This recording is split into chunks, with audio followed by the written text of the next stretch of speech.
run, two, come, let's go. I said run, two, come, let's go. I said run, two, come, let's go. I said run, two, come, let's go. I said run, two, come, let's go. I said run, two, come, let's go. I said run, two, come, let's go. I said run, two, come, let's go. I said run, two, come, let's go. I said run, two, come, let's go. I said run, two, come, let's go. I said run, two, come, let's go. I said run, two, come, let's go. Sitting here pondering, thinking about religion, thinking about spirituality, thinking about life in general, past and present.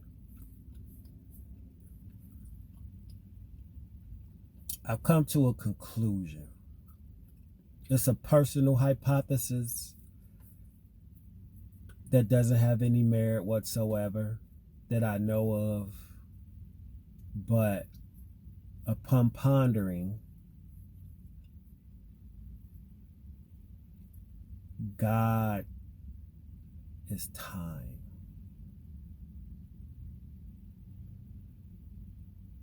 God is time. Deep thought. The reason I'm coming to the conclusion that God is time is in order for anything to grow, to develop, or to become, it had to take some kind of time. A gestation period, a development period,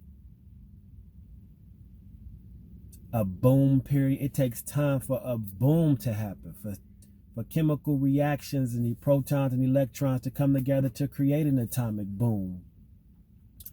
It takes time for a meteor to hit a planet to create life, animals and people, Homo sapiens and things to be on it. That takes time.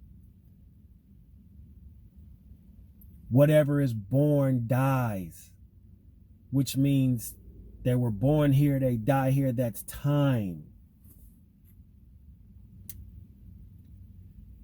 When you die, people ask, how long have they been dead? Or when did they die? They died at a specific period of time that marked when their physical body no longer possesses the essence to walk the plains. The time that they walked the plains from birth to death was time. They developed, they grew, then they dissipated, and they was back in the ground. So the journey they were on was for a certain amount of time.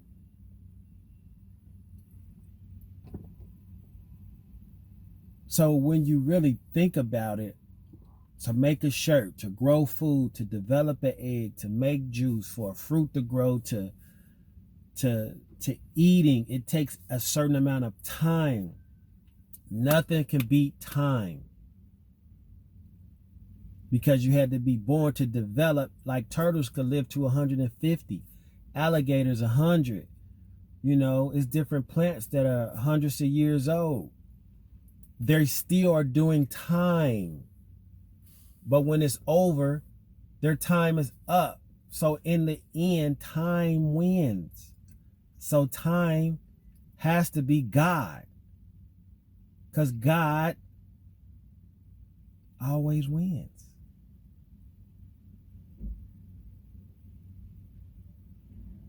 When you go to jail, you do time. You can't get time back. People talk about time travel. If you want to break it down to the molecular aspect of it, when you look at atoms, molecules, when you look at chemicals, how they made up with protons, neutrons, and electrons, they're floating through time to connect, to make covalent and ionic bonds with other atoms to develop into something else. That takes time. In the end, time wins. Time is God.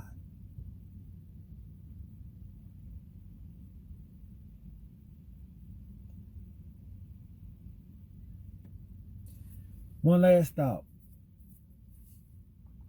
The way I see it now, there's two different it's a parallel. Time is a parallel. So I guess you could say God has different parallels of himself. Or I don't know if it's a him, her. We're men and women because we're species. We don't know what the creator is. If the essence, the universe, God, whatever you call it,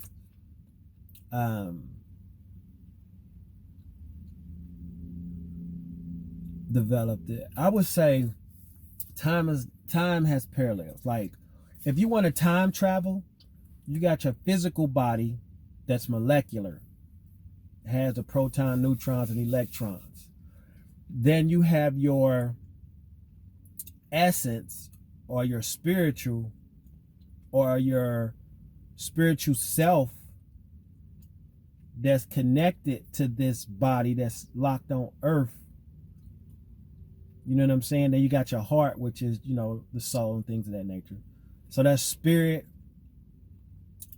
soul, and body, or mind, body, and soul, however you want to say it. The spirit and the mind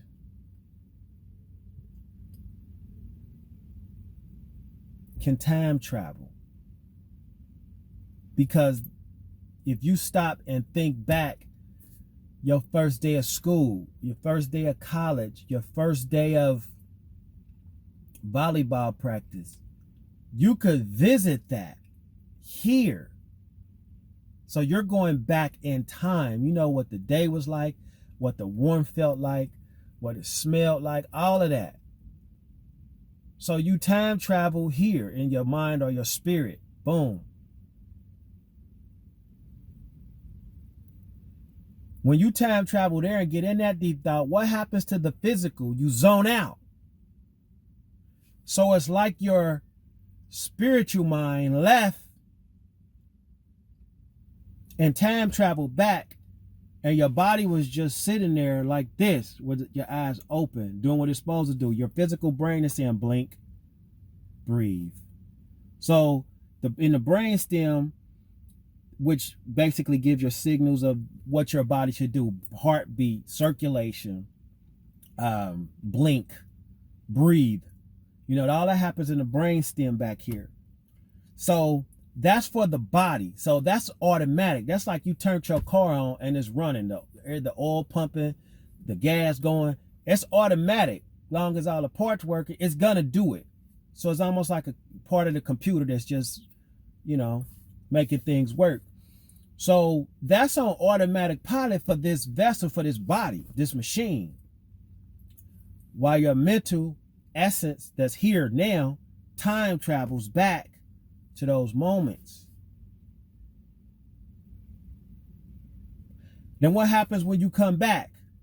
Somebody taps you or calls this vessel's quote unquote given name that they've attached energy to respond to identify themselves with. When they wake that up, it brings the mind back from that point in time back into the vessel or the machine. So in essence, the spiritual mind or the essence or whatever you want to call it can time travel, which would be energy, which is in a whole different realm. Because you can't see it. You know what I'm saying? Here on earth. But it's there. Or not there. When a dead person is not there, it left. Went to another part of time. But You could time travel here. If you could go back in time travel, you should be able to create what your future time is going to look like. You could construct that here. That's when they say you should have a vision, or your Bible say, without a vision, a man perish. You should have a vision, because what you're doing is you're locked in this time. Like if it's 9 o'clock right now, you're locked into 9 o'clock physically. But you could go back to 7 o'clock when you ate breakfast to think, man, that breakfast was good, man. Tomorrow I'm going to make me another one. And you think about that point in time. You visited that while you driving on automatic pilot. This body is looking at the lights and doing whatever, but you zoned out. You time travel spiritually, or mentally, whatever. You come back. You should be able to have a vision and say, okay, I went back. I'm about to 2 years from now, I want to be married, have a job, and be finished with my degree or high school diploma or whatever you're doing. You should be able to time travel there and see what that looked like and construct that. And once you construct that vision, it turns into a goal. Because then once you got it to you, now it's real. And in here, in the time travel essence, it is real. The same way you went back, it was real. You're constructing it forward, it's real. That's why they tell you, stay focused on your vision. Because you constructed this to come. You're coming into that. When your physical time that you're locked into allows you to get from 2 years from now. You can't rush the 2 years physically. You can't. Guys that's locked up, you can't rush it. You got to do your bit. You got to do your time. You're doing the time. Going to school, getting your grades, working hard, all of that. Saving your money to get your goals that you constructed here. But if you got that vision, then you create this vision that go against this vision, that crumbles and this gets built and you wind up here. That's why it's important not to have people in your life that change your vision for the negative. Because you were supposed to be the college superstar athlete, but the guys that on the block you was hanging with, or the girls that wasn't doing nothing, slowed you down and gave you their vision. To have a bunch of kids, a few baby daddies, you know what I'm saying, and struggling. But you could smoke all day, smoke and drink. See, they created a new vision for you. You time traveled into their vision. And they made you a part of their vision when they say, girl, come over and come and get some of this wine we got. See, they constructed you in their vision. They time traveled to say, I'm going to get her to come over here at 9. They time traveled there. What did they do? They created a goal. They had a vision. What did they do? They acted on that vision. I'm going to call her. You don't know they calling, and you don't know why. They acted on that vision or worked toward their vision, short-term goal, because it's, short. Called you. You picked up. You didn't know you was part of their vision. Yeah, girl, I'm 9 o'clock. I got some wine. I got this. I got that. We got this and we got that. Come on through, okay? Now, she wanted you as part of her vision. You didn't notice, though. The moment you said yes, spiritually, you time traveled to her vision, 9 o'clock. So you time traveled yourself there. And what happens with this body? It stays locked in the 7 o'clock, 8 o'clock, and then 9 o'clock. So it time traveled there slower. So your mind was already there.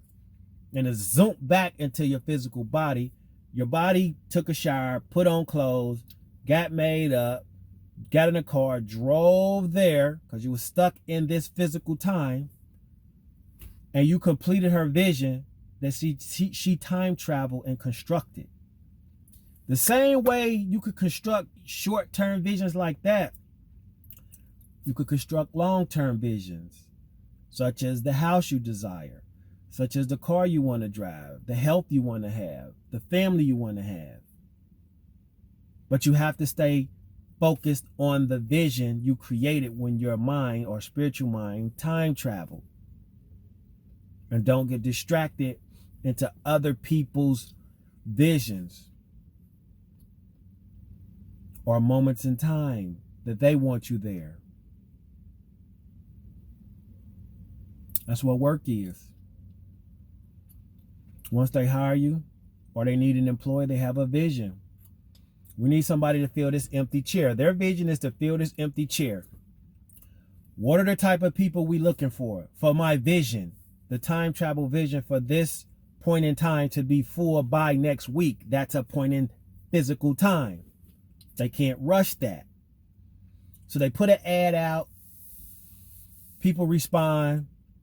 The person that they have for their vision that they constructed spiritually or mentally, however you want to say it, filter through, they don't meet the vision. They don't meet the vision.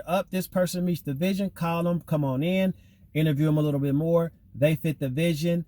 2 weeks from now, your start date is this. Boom, you fulfill their mental vision. They time traveled into the future to fulfill their goals. And what is a company? Somebody's vision to help or to hurt, but it's to make money. So that's somebody else's vision that became a place that you worked, that became a place where you hired somebody for. And to break it on down, the vision of the person that's now in that seat, they created a future vision of having a position or a job to fill that seat. But what if they created a vision to be higher than the person that hired them?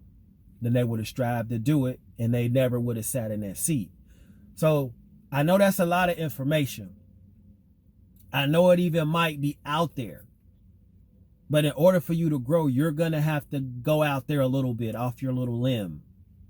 Okay, I'm not going to go super deep, but I'm going to just pull you a little bit. So time never loses. So to me, God, this is my hypothesis, which is my educated guess, my personal theory. God is time. God is time. Because even when everything disappears, time still exists. God is time. That being said, deep thought for the day. These